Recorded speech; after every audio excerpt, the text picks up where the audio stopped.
Well, welcome, my friends. Here we are at the last unit of this course, Personal Finance, all about you and your money. Now, before I go on too fast, I do teach other courses. I do teach a full-blown version of this course, which you will love, BUSI 1307, transferable to all major universities. And if you like what you're getting on this small vignette of personal finance, then you'll really like this class. Generally, I teach it Monday, Wednesdays. It's a blend from 9:30 a.m. to 11. And we generally just meet on Mondays, and Wednesdays are used for working on our projects or any tutoring that I could give you. I also teach Marketing 1311, which is Principles of Marketing, which is another fantastic course for you to take. So, sprinting to the finish. Here we are and late in the semester. So we'll have a quick Unit 4 exam. It's about 33 questions, just over what we're going right here. And then, of course, we have the end of course assessment, which is kind of like everything in the course. Both of these tests, you get 2 attempts. I take your highest one. So that's what is before us. Let's go. Personal finance. Who's working? We're all working very hard for our money. Most of us would like to make more money, but you can make more money by better managing our money. Because it's very expensive to live, isn't it? People come to the United States from all different countries thinking this is the promised land, and for those of us who have always lived here, we kind of have that idea, but it's very expensive in the area we live in right now. If you're living in Dallas, Fort Worth, Collin counties, so to speak, anywhere in North Texas, it's just expensive. Rents are very expensive. Lots of people want to be here, which drives the price up for everything. So, with all that, do we know how many hours there are in a month? Real quickly here, when you say, I just don't have time for that, or I can't do it because of my timing, we all have the same amount of hours in a month. And when you do say to somebody, well, I just couldn't get to it, what you're basically saying, or like to a professor, I couldn't do my test, I couldn't do my project, you're saying that my time is more valuable than yours. We all have 722 hours in a month. That's about 168 hours in a week. You take half of that out for eating and sleeping and going to work. You're still left with a good 40 hours to do something with. So how much of that do we do on our finances, our bank account, credit card balances, car loans, home loans, investments? Something called the biggest formula in personal finance is your net worth. Assets minus liabilities equals your net worth. Now, in accounting, the general accounting equation is the same thing. Owner's equity equals assets minus liabilities. So, same thing here. What is our equity? Unfortunately, 70% of Americans, that's a big number for 350 million people. We could say 100 million families if we wanted to, approximately, and 70 million families spending less than 20 minutes a month, which is less than 4 or 5 minutes a week. Just kind of even analyzing where they are, what am I saving, what am I doing? We can increase that number pretty quickly and start seeing some good results in our own personal finances. There's the money. National debt. Depending on the semester you're watching this video right now in 2021, as we're ending 2021, we're right at 30 trillion, right about there, give or take a few. It's going to just keep going up and up and up. I would never have ever dreamed of that number from a student who did most of the living in the 1980s. That is, your high school and college years, and going into the 90s and aughts. Here we are. It's a ginormous number. Good news is on some of that, we own a lot of it. 70% of that number is owned by the federal government, municipal and state governments, pension companies. About 30% somewhere is owned by foreign governments. And China and Japan have been the nicest to us. They have really underwritten a lot of our debt. But that's a big number. It's a big number. What those numbers look like, if you were to put a dollar bill on top of each other long ways, and you had $1 million, and you just stacked it on top of each other, stacks on stacks, it would reach 40 feet. I'm sorry, 400 feet. That's 120 yards, 130 yards actually. I thought it'd go a lot higher, didn't you, for $1 million? Now, if we put $1 billion up there, same thing, stacks on stacks on stacks, all the way up, it would reach 8 miles, $1 billion. Now, $1 trillion is 1,000 million. So it goes 8,000 miles. We are basically, when we do 30 times 8,000. I need to redo that slide, don't I? 240,000 miles of debt. My friends, we are finally reached the orbit of the moon around the Earth. The distance from the Earth to the moon, moon to the Earth, is about 220, 240,000 miles. Usually it's its closest orbit in November. So we've hit it. Never, ever thought we would hit that. And we're going to go to the end of the moon. We're going to go, so how far are we going to go in our own solar system? We're going to hit Venus, crazy numbers, my friends. Well, somewhat of the distribution of wealth in the United States, about 50 to 60 trillion, maybe 65 trillion dollars is in private wealth. Now, you've maybe seen these numbers. The top 1% owns 40% of that amount. So do 60 trillion times 40%. That's 24 trillion. Well, the next 5%, actually the next 4% are going to owe 21% of that. And then if we just round out the top 10%, 90th percentile, 71% of the wealth is controlled. Now, when you use percentages, you can only go to 100 unless you're the government, can do really creative math. That basically leaves 29% for everybody else to be in this realm right up in here. If I can get my little mouse working right. You've got to have net worth well over $1 million. Maybe 2-3 million right in there. Now, we got the next percentage. You got middle class America, but the scariest number is right here. 60% of Americans almost own nothing, have almost no net worth. Now, I don't care where you are in your scheme of thinking, if you're hardcore right, hardcore left, it doesn't take a genius to see that that is simply not sustainable. Not for a country like us. When you look at some of the different countries, we call them third world. May not be a politically correct name, but they're what you call developing countries. Usually, that's what it looks like. There's a tremendous amount of wealth in those countries, but very few people are holding it, and most people just have nothing. Yikes! Let's keep going on this fun topic right here. Okay, even if we had 75 million families, again, you're talking how it distributes. Again, the top 1% of families are 40 plus. Their net worth is 40 million to 20 million. You got a lot of access, don't you? There you go. There's your cars right there. Your Lambo, your Beamers, your Audis, your Range Rovers in the back there. Power, influence, and of course you have access to more wealth. You've got other people to look at. 50% of American families, what we call working middle class. These are the working class of the United States that keep our country going. Maybe 30%, 8% of wealth. That's 20 trillion. That's 50,000. Again, if you're just dividing numbers, this $50,000 worth of quote wealth, limited access, limited everything, influence, power. And of course, we use these credit cards to kind of financing our wealth, hopefully hoping that we're going to get a better job someday and we have more money to pay that off, which may not always work out the way we want it to. There's a good-looking threesome right there, isn't that? Bill Gates, richest guy in the world, get a haircut, couldn't you? There's actually Bezos. So there's Jeff Bezos, there's McKinsey.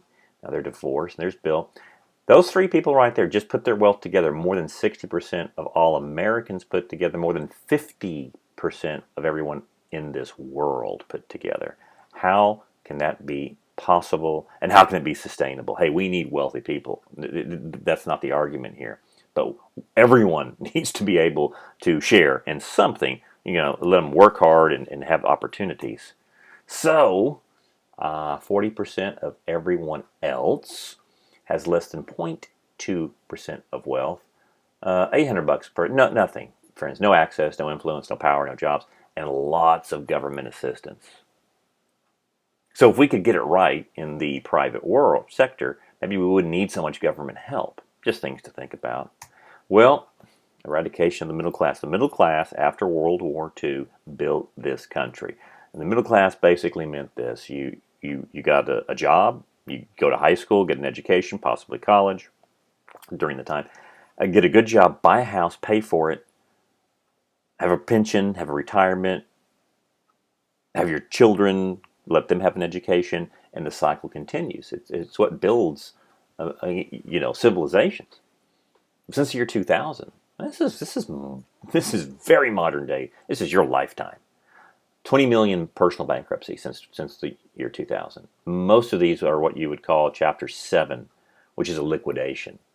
And then of those, most of those were no asset cases, which means that, hey, come get it. There's nothing, I have no assets to get. So there you go. And filing a bankruptcy psychologically is one of the most psychological damaging things you could do to yourself. It's something you don't want to do. It's nothing fun about it at all.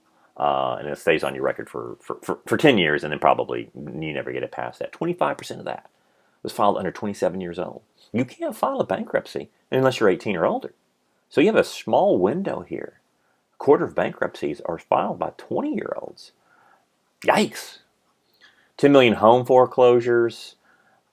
Is there a middle class anymore? And we've been debating that fact for a good 10 years now. And nobody wants to admit it. But again, can you do that? Can you get a job? Can you pay for your house? Have a nice life, so to speak, and a good retirement with just that high school education? No, unless you're just doing something very very very very amazing. What has happened? 30 years, the last 30 years, paycheck to paycheck. Paycheck to paycheck means if that direct deposit doesn't go through when it's supposed to, and how many organizations have done that before? They've messed up a direct deposit and you have all your bills coming in, and things can get pretty ugly without that. Since 2007, the typical American family spent about 120% of their income. How do you spend 20% more than you make?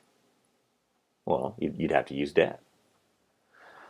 We have had a negative savings rate through some of the best times. Now, if you ask your parents or if you were alive, all right, during probably like late 90s to about 2007, we had a pretty strong economy, and even in those eras, we had negative savings. Even people who were making good incomes were not saving any. Now we have, since that Great Recession of 2007 to 2011, we've saved a lot more. We could save better. We are the largest consumer nation. We've talked about that in this class. 65% of our gross domestic product is spending. If you don't spend, our economy will shrink, which means less jobs, and et cetera, et cetera. We've been we've been riding a wave for a long time, and the government just kind of been throwing money at situations to keep it going. But that has other effects, as we have found out in this class. So that dream is now fueled by credit cards.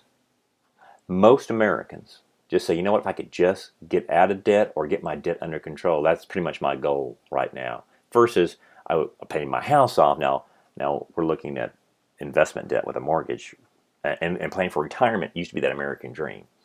Got to change, my friends. Wow, with that introduction, we've got to start changing. Got to have a paradigm shift that we have talked about in other units. To kind of get mad, to say, I'm not going to have this. Hey, personal finance, getting set for life. This is not overly complicated in the sense that it's about behavior. Maybe it's 90% behavior, 10% of intellectual. We know what we should do. I mean, if we did get paid in cash, think of that. Think if you got your whole paycheck in cash. Would you just go spend every bit of it on the first day? No. You couldn't do that. You got rent, you got bills, you got other things coming in. Let's see if we can have a positive relationship with our money, because most of it's negative right now. There we are. There's that payday. Now, sometimes we can treat that as an American holiday, and I am never saying don't make money unpleasant. You do enjoy the fruits of your labor. But instead of getting very happy on payday and kind of just blowing it all out that weekend, especially if you get paid on a Friday, what can we do to start making money, our money last a lot longer? This is an old saying. Ask your grandparents, or if you have great-grandparents. There's too much month left at the end of the money, which means, wow, it's like the 25th of the month and I'm zeroed out and I got to figure out how to live 5-6 more days, versus you want to have more money at the end of the month where you've got a cushion. Money's active. All right. Small sacrifices can produce some great payoffs, and everything we do always has that trade-off, okay, that decision. We are the wealthiest country in the world. Our private wealth is huge, but now we know where that private wealth lies in corporate wealth. Average family, around $2,000 in the bank. $1,700 worth of savings is what we have.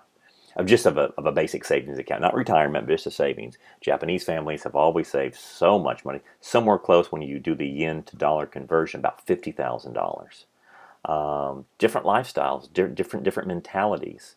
And it is changing very fast in Japan. For a younger generation is spending a whole lot more than their families. And again, they maybe have to.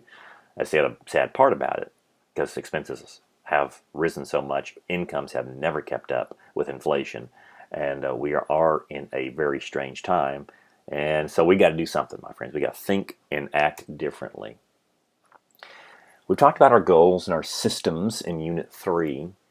Let's say we just want to start saving some money. $2,000 a year.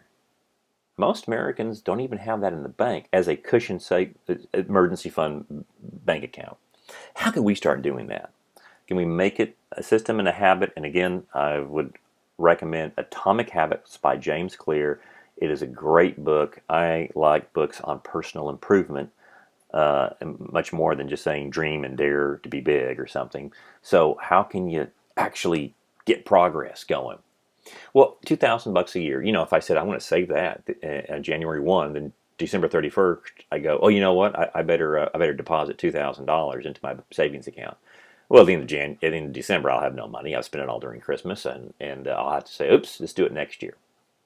Well, I could do 167 a month. Let's break it down. That's only 167 a month. That's not bad. Again, if I wait till the end of every month to put $167 in my savings account, or just do a transfer from my debit to savings, I may not have that, because I may have enjoyed that on a weekend. So, what if I did this? What if $38.50 a week? Now, that's not so bad. Okay, again, do $38.50 times 50 weeks or 52 weeks, you're going to get right about $2,000. And then I make it reoccurring. You see, to make a habit good, you make it automatic, you make it painless. It's painful to write $2,000 check or to get $2,000 put in my bank account once a year. A little more painful. 167. Again, I may not want to do that when I could buy some more golf equipment or fishing equipment, or go out and buy some more clothes and have some fun with that. But if I do it automatically every Monday, probably if you have a savings to debit, so your debit to savings account, you transfer $38.50. In 5 years, you got 10 grand. Think about 5 years ago. What was your bank account? 5 years is going to go by fast, my friends. If you say, you know what?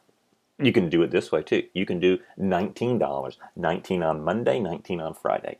Hey, my gosh, you say, going out to eat, hitting a Starbucks, hitting Chipotle, or any of my favorite places to eat, Chick-fil-A a few times, that may be $19 a day, and you do that into your bank account.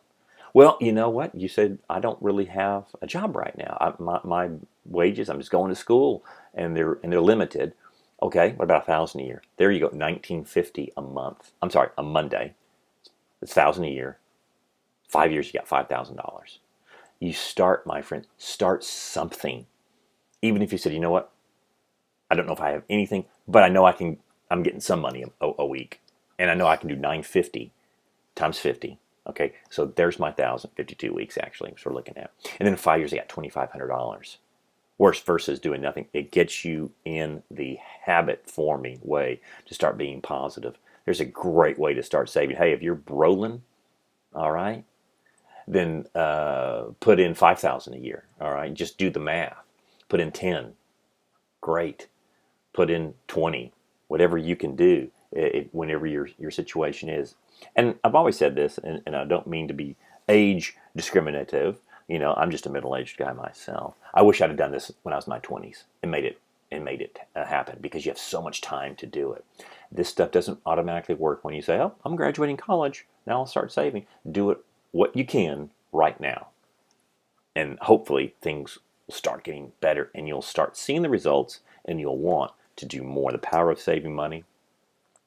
Let's say a guy named Randy, all right, at age 19, he put $2,000 a year at 12%. So that's going to be your investment. We'll talk about that when we get to investments. He puts it until he's 26 years old, $16,000.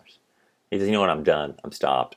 and I've got it into an account. We're going to call this a retirement account, which we would call an IRA, and we want to do a Roth IRA, but we'll talk about that at the end of this lecture. And then he's got a brother. His name's Rory.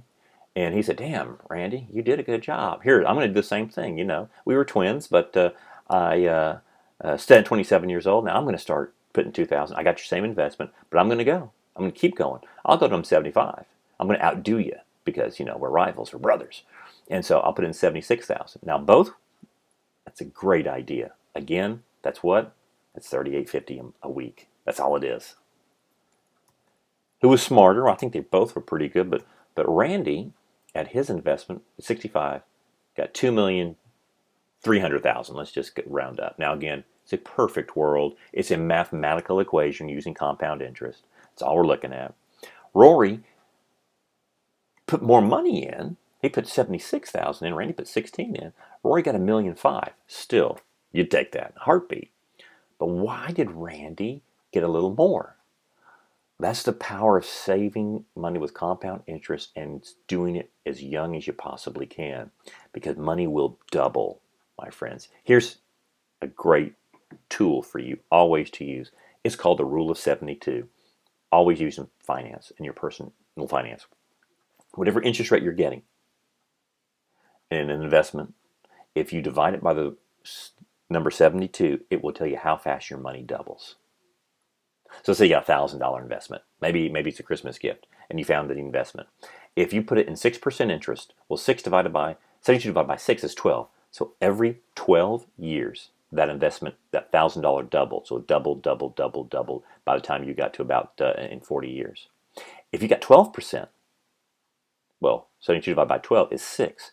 Look at this. This is geometric progression. Same amount of money. This was $1,000. It got into 12%, and into 40 years, you had 93,000. It doubled. You got so many more doubles. That's what happened to Randy versus Rory. He got an extra double in there. 18%. Whew. If you found 18% investment rate, you had your $1,000 in there for 40 years. This is what it comes out to. It's doubling every 4 years. Pretty sweet. Now I know what you're saying.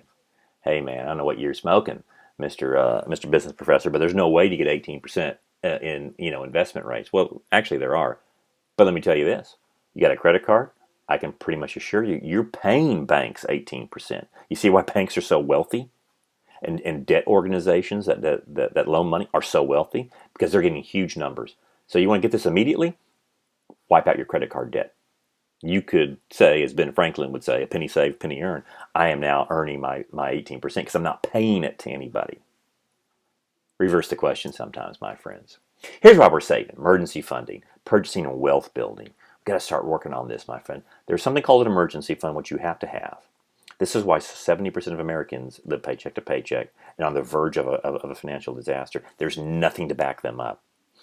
The most important decision you make, all right? Right now, I believe your baby steps, and we're going to step them out. Dave Ramsey does this. Larry Burkett did it. It's just simple, old-fashioned financial advice. Get $1,000 to $3,000, and that's for an emergency. Your car breaks down. You have a broken tooth. You got to get school books. You know, things that are popping up on you. You have that. It's not for a cool couch or another new phone or your Ping G710 golf clubs. Well, I had to have those, by the way. I just had to. But I was in a different position in life when I finally got them. So put that in a bank. That's it. That's money just for investment. I'm sorry, just for my emergencies that come up. And again, emergencies always happen. Mr. Murphy was an engineer. It's called Murphy's Law, the early African-American engineer in the early 1900s. And my dad loved it. Loved all of his sayings because my dad was an engineer, old school. And basically anything that can go wrong will go wrong. Anything mechanical will break down. So our cars, all of our stuff that we like, is going to break down at some point, and you're going to have to fix it. You got to have an emergency fund for that. 3 to 6 months, when you are in your prime money making times, there's a little squirrel squirreling away all those nuts, because they know in the times of winter they're going to need that. So if you have a $70,000 or income or less, your fully funded emergency should be about $7,000 to $10,000. it ought to equal 3 to 6 months of expenses if you were to lose a job or you'd lose your situation. You could cover your expenses, not your wants and needs and fun stuff, just like rent, car payment, insurances, and some food to live another day. If you have a income over 80 grand, great. Then you need at least, I would say, 15 to 20, probably in today's standards, of a savings account that's based for emergencies. Yeah, that alone will give so many people some financial peace, especially if your debts are very low too. Emergency fund's huge. Purchasing, save up and use cash. Sometimes, if you want a $5,000 car versus just paying, interest on that, well, $300 a month in the bank for a few months, that's going to get you $5,000. Yeah, about $4,800 there in 16 months, year and a half. Okay, save a little more, get yourself $8,000 or $10,000 worth of cash, and go out and buy your car in cash, and have no payments on that. So we can do that. And of course, wealth building. When we get those savings, okay, so when we can do it for a savings account, and you can put those same automatic building into some investment accounts, wow, $100 a month, 40 years, 12%, it's over $1 million, as long as you're consistent and disciplined. How can you save an extra $100 a month? That's a great question. I ask that to my students. I have discussion boards on that, because we do discussion boards in our class for personal finance, at least. And I get some of the best answers and some of the most creative answers I've ever seen. And you have them. What can you do to save it? And we learn from each other.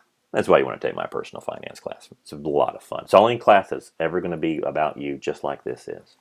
There's a great book by Thomas Stanley called The Millionaire Next Door, written in the 80s. So this is before, high-tech wealth became just like, hey, I'm a millionaire overnight because of my stock.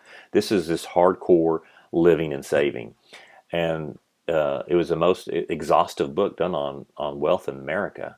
And basically, the average millionaire, not the inherited money, who worked it, from the 1980s to 94, it was researched. About 60, 50, late 50s to 60 years old, they found millionaires. And here's their story. They lived well below their means. Their average salary was 45 grand a year. First of all, you're saying, no way. If you've got $1 million worth of assets, you're probably making 100 grand, 200 grand. Nope, it was that. They always paid cash for their car, and they always bought it used, 3 to 6 years old, let someone else take that depreciation hit, and their house was paid off. It was $150,000 value. So today, that's probably what you're looking at, a $500,000 house right now, maybe more. Just so you know the times, because this was written in this time frame. Their emergency fund was 25 to 50 grand. They were very conservative. So that's probably $100,000 to $125,000 worth of savings account in today's money. Their net worth was 1.5 to 3 million, which would probably put us at 3 to 6 million today. 30 years of hard work to build the wealth. And it was called The Millionaire Next Door because they were unrecognizable. They were just kind of average people. But they had maybe gone through some times when they saw their parents, probably their parents were in the Great Depression, if they themselves may have even had a tail into that. And maybe they fought World War II. And so, or they were very close to that. And they got very conservative, and they just saved, and they systematically did it. They systematically, lived below their means. So it was just very interesting the way that works, because we don't see too much of that today, but we can get back to that. This is a great question right in here. Who are the best savers in America? Were they low income, very high income, or at least 80 to 100 grand and above? And the answer is B, 40 to 75,000. That saved 5 to 7% per year, because they knew they had to in conservative living. What's interesting, who's the worst? The highest amount, $150,000 to $200,000. During some of the strongest income, again, some of this information was done in the early aughts, from like 2002 to 2007, before the recession hit. And there was a lot of money banking out there. A lot of jobs and earners were doing very, very well. And they had a negative savings rate. They were the ones living at 120% over their income, because it's always going to come in, man. This money's always going to be here. So let's buy the brand new cars. Let's buy everything. And then when the recession hit, and it hit hard, it was ugly. It was ugly for those. So This is steps in your booklet, in your binder. You can always download that from our Canvas site. These are steps that Larry Burkett and Dave Ramsey, Dave Ramsey got everything from Larry Burkett. I said everything, a lot of it. He was a pupil of his. And so, again, today it's 1 to 3,000. Have a nice emergency fund, pay it off, pay all your debts off, and then rebuild your emergency fund to at least 3 to 6 months. So that can be anywhere from $7,000 to $20,000. And then you start investing, and then you start looking at college funding, especially if you have children, and you start looking at paying off the house, and then you look at building wealth. Now, there's also something in your college year. Since most of us are in college here, my advice to you is 1 to 3 grand in debt. Keep your credit card debt at a minimum. We're going to show you how to pay that off pretty quickly in rough times. Graduate. All right, you graduate. You are going to be worth about an extra $15,000 to $20,000 per year in your job than if you never went to college. And that's huge. Ruthlessly pay off any college debt that you may have. And then we go back in, get that fully funded emergency fund, and if you have children, you go back from there, get their college going, and then start investing your money. You need a cash flow plan to make anything work in life, don't we? So now that we know what we need to do, how do we start building this house again? Well, let's get a cash flow plan, my friends. You got to give money a name, especially when you are out. And I have a lot of students, probably half of them are paying rent right now. You got food, you got taxes. If we don't name our money the day we get paid, it becomes a Ping G425 Max driver, which is sweet. It becomes Victoria's Secret. It becomes The Loft and Taylor, Dillard's. It becomes The Club. It becomes fantasy football, and I'm betting. It becomes it just finds a name for itself. It's so cool. And then all of a sudden you got rent. Ooh. Or you got food. Or you got the books to pay. Or you got your tuition to pay. Got to start naming it before that. Great old school way of thinking is to get envelopes. There's a cash envelope system, but all you got to do is find about 10 envelopes and put a name on it. Car loan, gas, credit card, savings, all right, food, phone, and put your cash in there. If you start using actual cash, you may not spend as much as you think you will. It's easy to spend on a debit card, isn't it? We can swipe through with debit pretty quickly. So if you can use that and start saving, hey, wherever month you're in, Christmas always seems to be around the corner. If you put 20 to 50 bucks in, put 50 bucks in one of these envelopes right in here. Let's just call that entertainment or Christmas. At the end of the year, you got 600 bucks ready to spend. That's pretty sweet. So give cash a name. Here, I have this in your booklet as well. This is pretty much your best way to look at what percentages should I be putting into different areas. So from giving to housing to transportation, I kind of highlighted, let me go back there, highlighted the housing and transportation because so many people are paying way too much on their automobiles, and maybe in their housing is just out of control because it's crazy right now to begin with. But if you can put everything right about in there, you can get a good idea of what you should be paying per month. And I would do it a month, okay? And base it on that $45,000 a year job, maybe $50,000, and just kind of your first job getting out there. This would be really good, all right? And then again, I believe these are all in the booklet and the binder. So if you've come to class, I've given you a nice binder. And if you haven't, just download it and print it out yourselves. And every title here should have a number. Like maybe you're going to give something because, hey, you know what? There is something. I think every religion has it. The measure you give is the measure you receive. What comes around goes around. You just might want to say, hey, I want to help people. I'm in a position where I can help my favorite charity. Emergency funding. There's your rent, $950. That would be very economical. You're probably splitting with a roommate. But think about what your rent is. If you're still able to live with your parents at home, and it's a good situation, you should put back $950 every month because that would be your minimum rent right there, and you can really start cashing up some money. If not, you know what you're paying right there. Apartments, homes, they've got all sorts of utilities you got to put in there. Food, people tend to go real cheap on food, but $400 a month, that's less than $100 a week. I like to eat. I like to eat well, and so mine's and families. It's probably close to. Well, I don't even want to say what it is, but it's definitely over $1,000. Would you stop going back there? And then, of course, restaurants, car payment. Yikes! That's an obscene low amount, isn't it? I'm sure it is. Um, Use that old car for a while. Push it if you have to, and then you total up. You total up your sheets here, and with your debts and everything else, what you're trying to do is a zero-based budget, which means you put everything in once a month. Just average your income out if you have to. If you get paid by the week, I know a lot of servers get paid well in cash, but just think, average it out, put these down, and then see what you're actually spending. You want to have a zero balance here, because if it's negative, you said, okay, I can probably go back and I know where to save. If it's more, if you go, wow, I'm $300 over, great, don't spend it, put it back into savings somewhere else. Remember that part-time business idea that I kind of preached for so many months and weeks? Boy, that would be, what can we do to increase our work, friends? Because that's about a $45,000 a year job. Your total income at 70. This is take-home income, by the way, after taxes and insurance and everything else. It's about $2,800, and so 2,800, and your total maybe more. So you need a part-time job. What can you do in the gig economy? But what part-time business that you could do from your home, from wherever, to get some extra cash in there, and then utilize that for different areas, especially saving and investing. The cash flow plan is very important. You got to start there. It's hard. But for most people, they said, you know what? I now got a 30% raise because I know where my money's going, and I'm keeping it just like that right there. I'm holding that money in my hands. It takes 3 to 4 months to get it right. Don't give up, because the alternative is just broke. That's all it is. We're going to look into, on our next unit, we're going to look at credit scoring and debt reduction. So that's how we kick this off. You're planning your personal finances.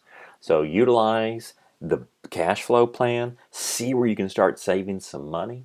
Kind of get everything out there, that what you own minus what you owe, and just get a snapshot of your finances as we move forward in this last unit of this class.